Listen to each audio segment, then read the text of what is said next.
Pleasant pleasantries, you guys. Good morning. Hello. Hey, how are ya? Um, this morning, I was reminded of a conversation I had earlier in the week, wherein one of my clients said to me that God has spoken to them, saying that what you experience is the consequences of your light. And this is the same message that God had been speaking to me also about the consequences of your light and why people treat you the way they do.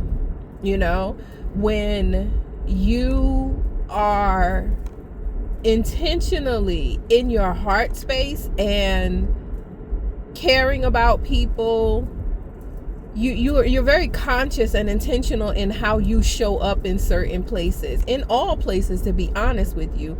But yet you get hate. You get people who they talk about you. You get shady vibes from people. You get ill intentions, bad looks, and you might be asking yourself, well, this person doesn't even know me. Like, I haven't said 2 words out my mouth to anyone. I came in with smiles and joy and all the good things, right? Yet I get evil eyes. I get people looking at me like, who are you? You know? And that's the consequences. Those are the consequences of your light. I don't know if you've ever heard the expression of, someone, it was actually, I think it might have been like a skit or something, where someone was saying that the person was saying that someone approached them and was like, you're intimidating. And the issue that the person that they were speaking to was like, no, I'm not intimidating. You're intimidated. And that's kind of what I'm getting at, is that your light, because of the person of who you are, how you carry yourself, how you present yourself, how you speak, how you show up, that's a part of your light. You are so spiritually gifted, so covered in divine light that it irritates the darkness in other people. You are so tuned in, tapped in, and aligned with spirit that people can see that, and it irritates them. It naturally irritates them. The light in you exposes the dark in other people, and it's so like, it's crazy. It's absolutely crazy, because you might wonder, well, I'm not doing nothing to nobody. I'm just showing up being my happy-go-lucky self. And yeah, that's irritating to people. They don't like your happy-go-lucky self because they ain't happy. They don't like your jovial self and how you can find pleasure in life because they can't. That's the thing that irritates them. That you present it almost unbothered by the things that come at you. And even if you are bothered, they don't see it. You carry it well. You handle it well. That's the thing. Like, you are chosen, handpicked by God to do a certain thing, handpicked by source to do a certain thing, to be who you are. So I'm not saying this and giving you this awareness so that you change anything, because you really shouldn't. Don't change who you are. Don't change how you show up. Don't change anything about yourself except for the things that need to be changed. And you know who I'm speaking to, right? But this is because you've done the work. You've been doing the ugly work, the hard work that most people will not do. They're not going to sit face to face with themselves and accept the parts about themselves that is less than desirable. I made a video about this some time ago too, that most people are not going to sit with themselves. Most people are not going to face the ugly parts of themselves, because it's a part of it. It's who they have. How do I want to put that? Give me a moment. Let me figure out how I really want to put that. most people do not have the courage to sit with themselves. They don't have the courage to actually acknowledge who they are, like down to the parts of them, let's say maybe they're embarrassed about. Most people don't have the courage to really acknowledge that within themselves, because it's a part of how they see themselves. Their self-image, the image, or the how they see themselves is so deeply ingrained that to accept or to look at their faults, to look at their flaws, and really examine, well, why am I like this? Why do I do this? Why do I think this way? Most people are not going to look at that part of themselves. They're not going to sit with it. Most people are afraid because they have this idea of who they are already shaped in their mind, and anything that comes against that or goes against that, I feel it's hard for them to accept it, because what do I do if I acknowledge that? If I acknowledge this part of myself, what do I do now? How do I change it? I'm getting off subject. No, I'm not. That's still subject. That's still what I'm talking about. They don't know how to change it. And so if I don't know how to change it, then maybe I'll just ignore it. I'll just say that this is who I am. And if that's the case, if that's who you are, you gotta, is that how you want to be though? That's the question. If that's who you are, is it really how you want to be? Can you see that you claiming this is just who I am? Can you see how that is limiting or interfering and even influencing your relationships? So getting back to what I was saying about the consequences of your light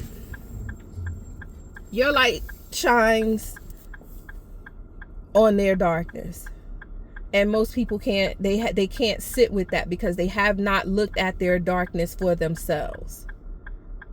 The most powerful thing you can do is know yourself. The most powerful place you can be is in a seat of acceptance of yourself, knowing yourself, recognizing, yeah, I got these flaws, but these flaws don't make up the whole of who I am. You get to a place of accepting yourself, what anyone else has to say about you, becomes, it's like you can eat it. I can accept it. You can't tell me nothing about myself that I don't already know about myself. You know, you can't shame me about my flaws. You can't shame me about the things that you see in me. Because I know it. I see it in myself. And either I'm working on it, or it's one of those things that I'm like, okay, well, yeah, this is who I am. Like, you can't shame me for the way that I speak. Sometimes I know that my mind be all over the place, and I skip and I go here and I go there. I get distracted. You can't shame me about that. I know I do that. Now, unless you're going to help me figure out how I can stay on track better. You only saying it for your knowledge. You ain't saying it for mine. You know what I'm saying? Like, there is so much power in you being able to sit with yourself, knowing yourself in and out, and being okay with who you are, who you see yourself to be. You becoming okay with who you see yourself as. And I don't mean just when you recognize a flaw or you recognize something that is negatively influencing your relationships, that you stay in that space. I'm saying, like, you see this about yourself, and you know, like, for instance, perfect situation. I had a client one time that said, I know that I know that in conversations with people, I tend to overtalk. And if you've ever been in a conversation with anybody like that who tends to overtalk you or just, overtalk and take over the conversation, you know just how frustrating, how agitating, how aggravating that can be, because them overtalking you keeps you from being able to speak, to say what you need to say. It's almost like a one-sided conversation, because how can you have a conversation? How can we be actually having a conversation when you're doing all the talking, or you're over talking me and not letting me make my point? And they recognize that. And in this moment, I'm realizing, or I'm thinking, like, the reason why we over talk, that's a whole nother thing. I'll keep that to myself. But they recognize that in themselves, and being able to see that they can work on it. You can't fix what you won't face. That's my mom's favorite saying. You cannot fix what you won't face. And so if you don't face the thing that is not, it doesn't align with you putting your best face forward, with you being your best self, if it doesn't align, then you have to be willing to say that, you know what, this is not the best version of me. This is not a part of the best version of me. And you have to work to change it. But you can't fix it if you won't face it. And if you don't acknowledge it, then you're living under the umbrella of, well, what is there to fix? Because you haven't acknowledged it. This message took a turn, and I'm gonna leave it right there, because I could keep on going on this. I could keep on going, but I'm gonna leave it right there. And let me know if it makes sense. I'd love to continue the conversation, but let me know. It does make sense, even though sometimes I be scatterbrained and my messages be they go here, there, and everywhere else. But I know it makes sense. I know whoever needs to hear it is gonna hear it.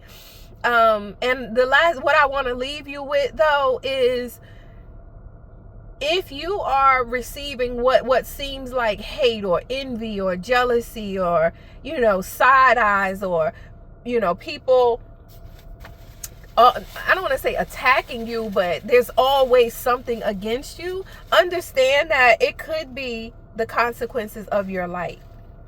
It could be that you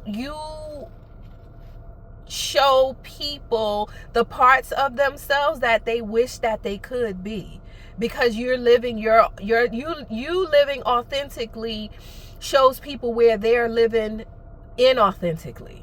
You being genuine, and it shows people where they're being ingenuine, ungenuine, I don't know, but you know what I'm trying to say. Insincere. You being sincere shows people where they're being insincere. You're a mirror. That's it, plain and simple. You are a mirror. And keep being a mirror, because whether you recognize it or not, you are changing lives by being that mirror. You're changing lives by being that mirror for people. Sometimes it may get uncomfortable, and people may separate from you because of it. If people leave because you have shown them, if they leave away from you, or people separate themselves from you because you are being sincere, you're being genuine, you're being authentic, if they leave, they ain't supposed to be around you anyway. Let them go. Someone who can match your energy, match your vibe, match how you show up will be replaced. They'll replace them. I promise you that. Where one is lost, two will be replaced. That's what I just heard. So yeah, don't keep being yourself. Keep being your beautiful self. Keep shining your light. There are consequences that come to this light, but there are also blessings and rewards that come with the light too. Your light is not a bad thing. And it's not meant to be dim. This is your season to shine bright like a diamond. Shine bright like a diamond. I don't know the song, so I ain't about to sing. I ain't about to go no further into it. But yeah, this is your light. This is your time to shine bright like a diamond, okay? All right, my love. Yeah, that's what I got for you. So yeah, the consequences of your light, keep shining. Keep shining. Keep smiling. Knowing you can always count on me. For sure. That's what friends are for. All right, y'all. Let me go. Yeah, I'll see you soon.